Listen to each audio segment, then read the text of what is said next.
This podcast is brought to you by Progressive Insurance. You chose to hit play on this podcast today. Smart choice.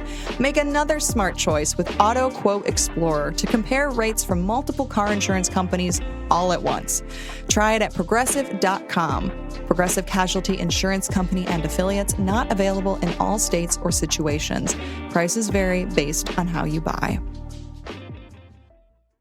Bombas makes the most comfortable socks, underwear, and T-shirts. Warning, Bombas are so absurdly comfortable you may throw out all your other clothes. Sorry, do we legally have to say that? No, this is just how I talk, and I really love my Bombas. They do feel that good. And they do good, too. One item purchased equals one item donated. To feel good and do good, go to bombas.com/Spotify and use code Spotify for 20% off your first purchase. That's BOMBAS.com/Spotify and use code Spotify at checkout.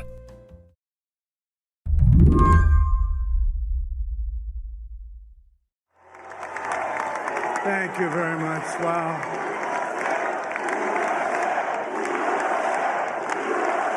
On election night, Donald Trump delivered his victory speech surrounded by those who had helped him regain control of the White House. And at one point, he handed the microphone to Dana White, who's CEO of the Ultimate Fighting Championship. I want to thank some people real quick. I want to thank the Nelk Boys, Aiden Ross, Theo Vaughn, Bussin' with the Boys, and last but not least, the mighty and powerful Joe Rogan. A lot of people responded to this list with a resounding, "Who?" But Wired senior writer Makena Kelly wasn't shocked to hear them. And I think it just signifies how important these folks were to Trump's victory. In the run-up to the election, the Trump campaign bypassed traditional media outlets. Instead, he spent 3 hours talking to Joe Rogan. One of the things that There's a lot of interest in the people coming from space, you know? Yes. And I know you're interested in that. Oh, very too. interested in that. Chatting with podcaster Theo Vaughn. I've been in recovery most of the last 10 years. How did you get addicted? No, I would just do cocaine. And being gifted a Cybertruck by Kick streamer Aiden Ross. Congratulations. All right, well, you can already see the gift. Yeah, I can. Wow. You can't miss it. That's an Elon. These men are all headliners in a new media ecosystem, and talking to them was a calculated move. In 2020, I think everyone on the campaign realized that Trump had hit his peak in popularity. There was no one else that he was going to turn out that was as high as he was going to go. And so this year, what they focused on, especially towards the end of this election cycle, from the summer on, they really were focused on getting those people who typically don't vote. Crucially, these creators all had one thing in common: a largely young male audience. It was a bold move by the campaign, but it worked. You want to put Trump in front of apolitical audiences, people who are more interested in sports and maybe aren't registered to vote. And I think, you know, if these podcast appearances and influencer collabs were not the reason for Trump winning, it definitely played a significant role. Today on the show, how Donald Trump used a new generation of media influencers to reach hearts, minds, and ballots. I'm Shayna Roth, filling in for Lizzie O'Leary, and you're listening to What Next TBD, a show about technology, power, and how the future will be determined. Stick around.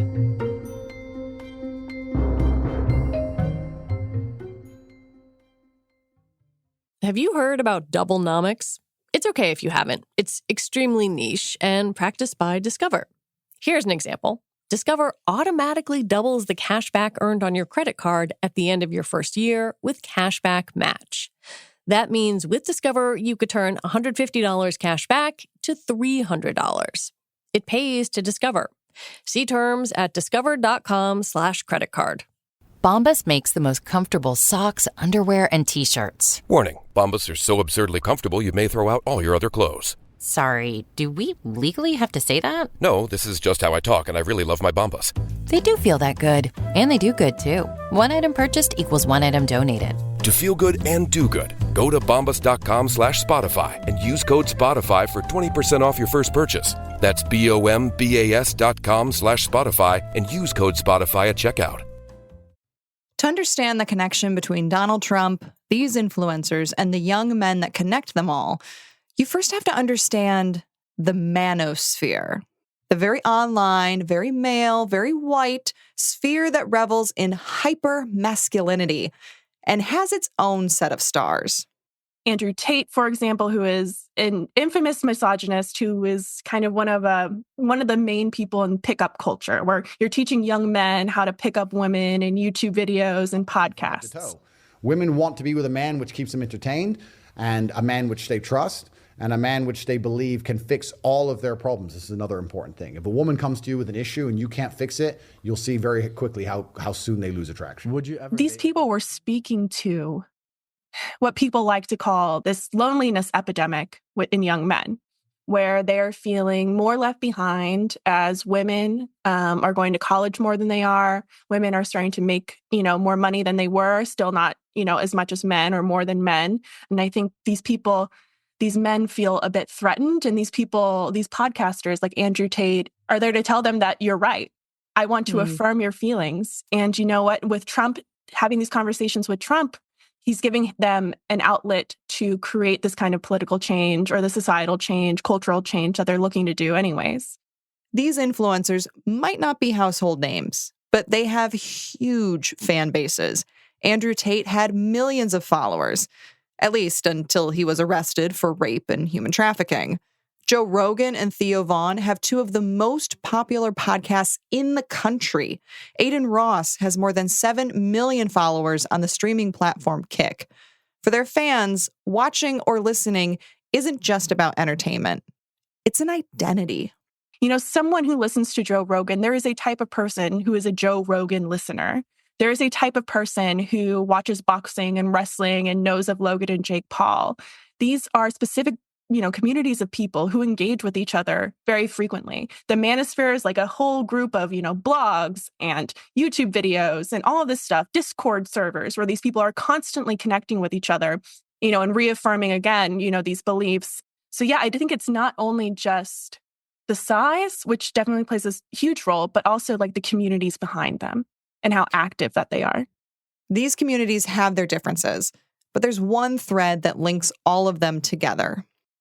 Well, if you look at all of the guys that Trump spent a lot of time with, they all have this specific definition of masculinity, which is not what I think Tim Walz or the Kamala Harris campaign was selling over the summer.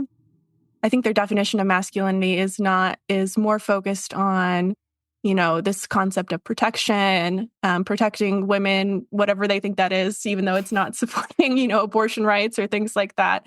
But protecting women, being the man of the house. There has been this, even amongst women in many ways, this desire to go back to, traditional values. And I think even though these men are maybe a bit more hypermasculine, most of them don't have girlfriends or wives themselves. They still preach this stuff to people who have these feelings and thoughts. What was the Trump campaign's method for reaching these voters? Did they initiate this relationship with these podcasters and these influencers? How did this work? Yeah, it sounds like there was a lot of reaching out to these people specifically and targeting them.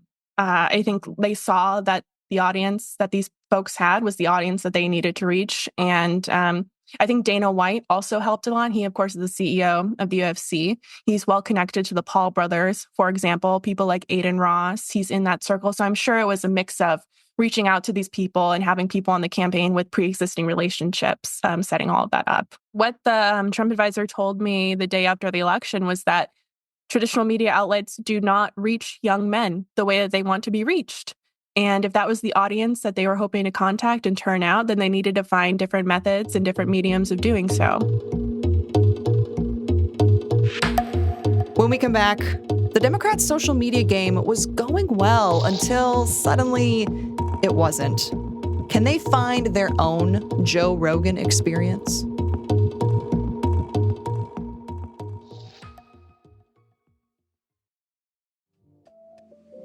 This episode is brought to you by Glean. AI has the potential to help everyone be more efficient at work, but only if it deeply understands the data, people, processes, and context specific to your work. That's exactly what Glean's Work AI platform does. Glean has proven to be a helpful tool for businesses looking to improve knowledge access and boost productivity. Glean's powerful AI assistant helps you find answers, generate content, and automate work.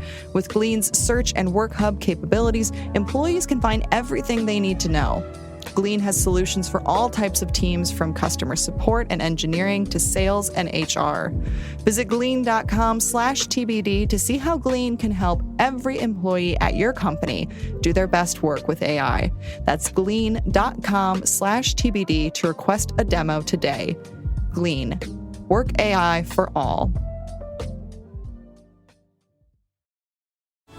This episode is brought to you by Netflix. From the co-director of Shrek and the visionary behind Toy Story comes Spellbound, a magical new animated adventure starring Rachel Zegler, John Lithgow, Jennifer Lewis, Nathan Lane, and Titus Burgess, with Javier Bardem and Nicole Kidman. When a powerful spell turns her parents into monsters, Princess Elian must journey into the wild to reverse the curse before it's too late. Watch Spellbound, only on Netflix November 22nd. Imagine a world-class graduate education that's accessible, flexible, and designed for career impact. That's Harvard Extension School. Build actionable knowledge and skills in challenging online classes taught by Harvard faculty and industry experts. Explore new opportunities and expand your network with high-achieving professionals from around the world. Part-time learning. Real-world impact. This is Harvard on your terms. Learn more at extension.harvard.edu/Spotify. Let's turn to the other side of this equation, which is the Democrats. Biden really leaned heavily on influencers in 2020, and they seem poised to capitalize on that in this election too, but it didn't seem to work. What happened? No, I think it actually starts with the Biden campaign before we even move into Harris over the last 100 days or so of the campaign that she ran. We lost the entire narrative of Biden. Who was Biden? We have been told for so long that Biden, he's a sweet grandpa who likes ice cream and wears aviators. Is he that one? Or is Biden the old, Senate man who will save democracy? It was very hard to kind of decide, it was very hard to identify exactly who Biden was. And I think we lost that a little bit. And I think the same kind of happened with Kamala Harris as well, where they were focusing so much on whatever the data and analytics were telling them to do. I think they were just so glued in on that they lost the bigger picture. And we didn't really have, I think voters didn't really see a true, clear picture of who Kamala was through their digital strategy. It almost sounds like you're saying they overthought it on some level. I think that's exactly it. And I think, there's a big reason why, which I think, a lot of the same people who are running the Biden campaign's digital team this year were the same folks who helped out in 2020. They have been doing this for a while. They, at this point, I think they've developed a playbook and they wanted to refine that playbook. And instead of, they missed the forest for the trees because they were just too glued in on the numbers. They all this content went viral, but it didn't come back together to create that, that real final image of who was it that they were trying to sell to voters. And how did that differ from the influencers for Trump? Yeah, well, I think Trump specifically, he is known. And the people who love Trump are going to turn out for Trump regardless, no matter what. And I think the decision to go after these young men, Trump did it in so many different ways. We talk about the podcasts and Joe Rogan, et cetera, but the one thing we have to mention, like Elon Musk and X, like that is he leans into the same stuff. He leans into the same, people should, have traditional families. They should have lots of children. He likes to, say that he made it on his own and he is this like successful businessman like Trump. That is a very, that plays its own part in this reaching young men. And also like, you look at what Trump did a lot through, the final months of this campaign. He reached out to crypto voters who are, turning into this kind of more right-leaning libertarian folks who also, kind of, if they are not a part of this ecosystem, they at least circle it. And so for Trump, he already knew that he had the people that he had. he decided that these were the folks that we needed, and he just went straight into it, did not think too much about other people, other groups of people, and what they needed to see, because they already knew. So Harris did sort of make her own attempt at utilizing influencers, particularly podcasts. She went on Call Her Daddy, trying to appeal to young women. She went on the All the Smoke Sports podcast to try and appeal particularly to Black men. And it just didn't seem to take for her.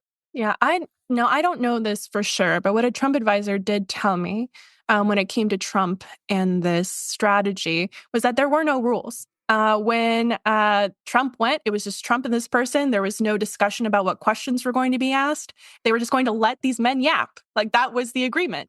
And it seems, from what we're hearing behind the scenes, from Joe Rogan about his discussion of the Kamala Harris campaign, they wanted to be a bit more hands-on. In his podcast, in Joe Rogan's podcast with Theo Vaughn after the election, he said that the campaign wanted to be able to look at the final edit before it went up, or, have some role in the editing process. They used these people for their audiences, but I don't think that they put Kamala there in the way that their audiences are used to seeing people. But again, you have to look at Kamala Harris and understand what it's like being a woman running for president. They're going to say that they're going to critique everything that you do anyways. This way of presenting Harris, professional, calculated, and maybe a bit bland, carried over to the ecosystem of many Democratic influencers. They're of a bit more professional class, I think you could say. And their audiences know what they're getting from them in terms of politics. They're going to, stump for Democrats. They're going to run, maybe some side meme accounts that's talking about all of Kamala Harris's wins. And they're kind of predictable there for that reason. And then I think on the right side, the Republican side, it's not a political, professional, ecosystem. These are guys who have built their platforms themselves for the most part.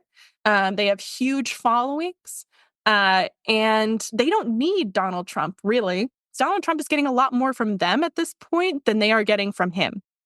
Do we know how much people these days get their news from alternative media like your Joe Rogans or other podcasts versus that traditional media like CNN, Fox News, MSNBC? Old media is not reaching the types of people, younger groups of people. And as those people grow into a larger voting bloc, I'm afraid that, they might, unless, CNN or the New York Times or whoever decides to change their business model radically or find one that works in this, industry, in this moment in time, they're going to lose these people. And so long as that doesn't change, I think the Joe Rogans of the world, all of these podcasters will be far more dominant in the coming years. Do you think it's just the distrust in traditional media that is causing this shift, or is it something more? Distrust certainly plays a role. Something that I think a lot about as a reporter is how to make myself more than my byline. How am I beyond the name that's on the magazine, right? The black serif font. And how can I take readers in behind what my reporting is in order to maybe earn a little bit more trust and let them get to know me better. Whereas, people know Joe Rogan really well. They watch all of his episodes every week, whether they're driving in their cars or they're working. He's on all the time. They're very familiar with him. What people are seeking more and more online is not just, especially with how fractured the internet is not just a place to post, their thoughts, but they're looking for online communities. I think one of the things that makes people nervous about all of this is that part of the role of traditional media is to be impartial and push back against a campaign when they feel it's necessary. But influencers aren't beholden to that, and they're not even required to assert their bias or sort of make it obvious. I was thinking about how when someone is selling something on social media, they have to put ad.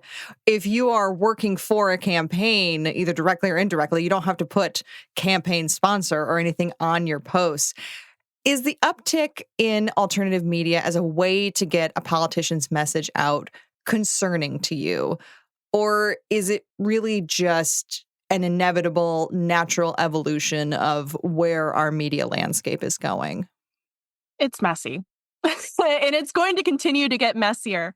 And I think I would want to be a bit more optimistic about audiences online. And I think a lot of them are starting. I saw so much pushback from TikTokers, just regular users on Instagram being like, this person sold out to the Biden campaign or whatever. We don't know if they actually, received money per se, but they definitely, towed the party line. And I think that was pointed out a lot by audiences. And I think the best case scenario for the future is the best parts of influencer media meet the best parts of journalism and create something that, is still fact-checked and is, holds a certain standard of ethics, but also, understands that these people know what they're doing, at least in a couple different ways, right? And we should take lessons from them.